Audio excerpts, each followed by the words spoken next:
I turned myself in on my own accord to try to get this taken care of. So I'm just hoping to see if I can get a bond today, so I can be home for Christmas. I paid the bondsman $500 to get me to court. When I called the bondsman tells me he's out of town. I don't know. I don't understand why you're telling me that it's up to your bondsman to get you to court. That I'm looks going to be like sitting where it here is. till January 3rd. What? I'm going to be sitting here till January 3rd after I've been sitting in jail 10 days. This man walked into court with one thing on his mind: getting out in time for Christmas. He says he turned himself in on his own accord, hoping that good behavior might earn him a bond. But the truth is, he's been sitting in jail for 10 days because of a theft he committed 4 years ago. And here's the kicker: he already skipped court once, which is exactly why he was denied bond the first time. So now he's standing in front of the judge, practically begging. His story? He swears he paid his bondsman five. How you doing today? Fine. Are you Mr. Kelly? Yes, sir. All right. I'm Judge Sanders. We're just having a docket call today. That's the purpose of this. And what it is, Mr. Kelly, is that's a 2020 case that you had. And apparently, the state is requesting that your probation on that case be revoked and that you. Yes, sir. So, I bonded out on that case, correct? And I paid the bondsman $500 to get me to court. When I called the bondsman tells me he's out of town. So I called Judge Sanderfield's office 3 times. Then I called the court clerk 3 times, and I called the district attorney's office and try to get a Zoom link. They told me they couldn't give me a Zoom link on the case. So I called back my bondsman. He says, well, what you need to do is start walking. So I called my attorney, Watts, at the time, and he said there was nothing he could do for me. So 10 days ago, I just got a new job working at Kohl's, making $27 an hour. 10 days ago, on Friday the 13th, I go turn myself in to Sedgwick County to get this taken care of. And then, I guess they finally just get a hold of you guys a couple of days ago on the 20th and said that I was ready to be picked up. But I turned myself in. I did everything I was supposed to do to try to get to court on back in July. I did. I mean, I called everybody I could, tried the judge, everybody, so my bond wouldn't get revoked. And then, I turned myself in on my own accord to try to get this taken care of. So I'm just hoping to see if I can get a bond today, so I can be home for Christmas. I did do my part of turning myself in and did everything I could back in July to get here. And I just want to get this taken care of. It's a 4-year-old case, sir. And like I said, I just got a $27 an hour paying job, and I just would like to get it taken care of. It looks like back in June, your judge revoked your bond. You failed to appear. Yes. The court issued a bench warrant and a no bond hold. Yes, sir. I understand that because I didn't show up in court, but it wasn't my fault. I paid the bondsman $500 to get me here, and he couldn't get me here. It was his duty to get me here when I paid him $500. I bonded out and gave him $500 to make sure I got here. And then when he told me he couldn't get me here, I called everybody I could. The judges' chambers. I called the district attorney. I called everybody I could, and it was all documented. And I even called Mr. Watts, my lawyer at the time, and no one could help me out. But now that I got this new paying job, I turned myself in on my own accord. I figured I should at least be able to get a bond so I can I'm trying to do what's right here, by turning myself in and getting this taken care of. And $500 to make sure he got to court. But when he called the bondsman, the guy told him he was out of town. So, according to this defendant, none of this is his fault. He did his part, he paid the money, and someone else dropped the ball. You can feel the tension in the courtroom. On one hand, it's Christmas. Our instinct is to feel bad for the guy. On the other hand, skipping court is no small thing, and trying to shift the blame onto everyone else, that's a dangerous game. The judge lays it out clearly. This is a 2020 case. The state is asking for his probation to be revoked. And instead of owning up, the man keeps circling back to his $500. I don't understand why you're telling me that it's up to your bondsman to get you to court. Well, I paid him $500 to make sure I got here.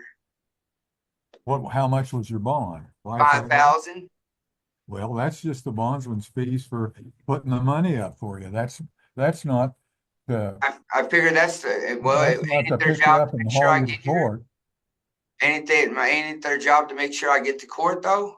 No, not unless you got some special arrangement with him, and that's nothing that the court has to do. And that's just his fee to make a bond for you so that you don't have to put up any money. Well, all right, in any event, Judge Satterfield has set that as a no bond hold. She wants to see you before she'd even consider bond, and I'm not going to do a sideways appeal on this and overrule her. So I can't get no bond? Nope, no bond. Now, what they have done is give you a special setting, expedited hearing on your case. And this is for bond revocation. And it's at 1:30 on January the 3rd. And that's to be in person. And Your Honor, And no bond until that time. Yes, Mr. Regier. based off of the state's information, that is a 1 o'clock setting, but I believe it is an in-person setting on January 3rd. I thought I said that. Maybe I didn't. Yeah, it's in person, right? That is the state's understanding, Your Honor. Yes, I understand that too. So, that So I'm looks gonna like be sitting where it here is. till January 3rd. What? I'm gonna be sitting here till January 3rd after I've been sitting in jail 10 days. Yes. Well, then I suggest that you do. I take it that you don't have money for a lawyer, and Mr. Watts had previously represented you. Is that correct? Yes, sir. Okay, what you might do, because I'm at this point, I'm going to go ahead and reappoint him for you, is you might get a hold of him and see. Ain't no way of getting a hold of him. I've been trying to get a hold of him for a week.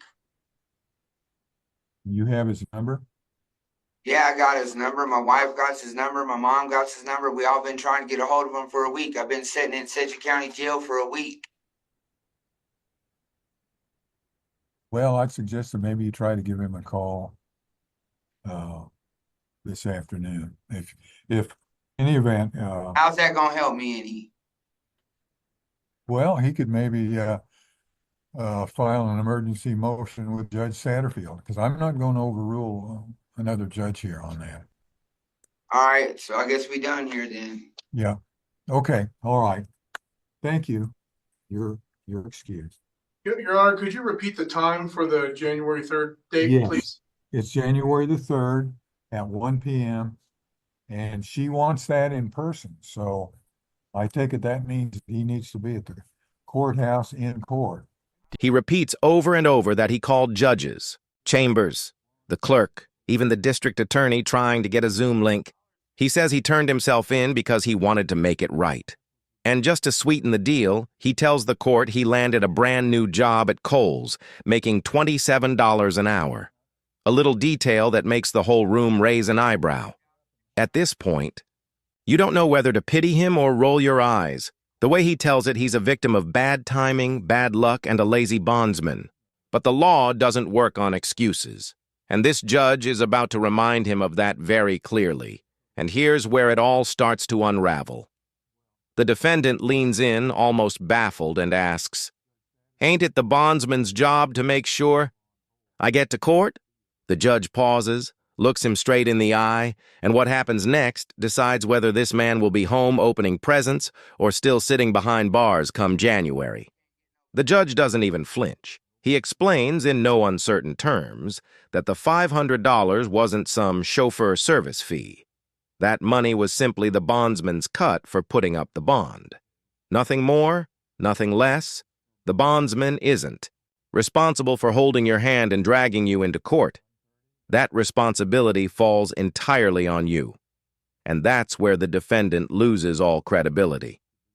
Instead of admitting fault, he doubles down. He keeps circling back, insisting the bondsman should have made sure he was there. At this point, the courtroom isn't buying it, and neither is the judge. Then comes the decision. The judge tells him straight, he's not getting bond. Not today, not before Christmas. His case has been set for a special in-person hearing on January 3rd. Until then, he'll be spending his holiday behind bars. You can almost see the air leave his chest. He argues a little more, asking how this helps him, asking what he's supposed to do now. But the judge has already drawn the line. His attorney might be able to file an emergency motion, but the message is crystal clear. This judge isn't going to overrule another judge's order. So that's it. 10 days in already, and now he's staring down another Christmas locked up. And honestly, I think the judge got it right. Actions have consequences.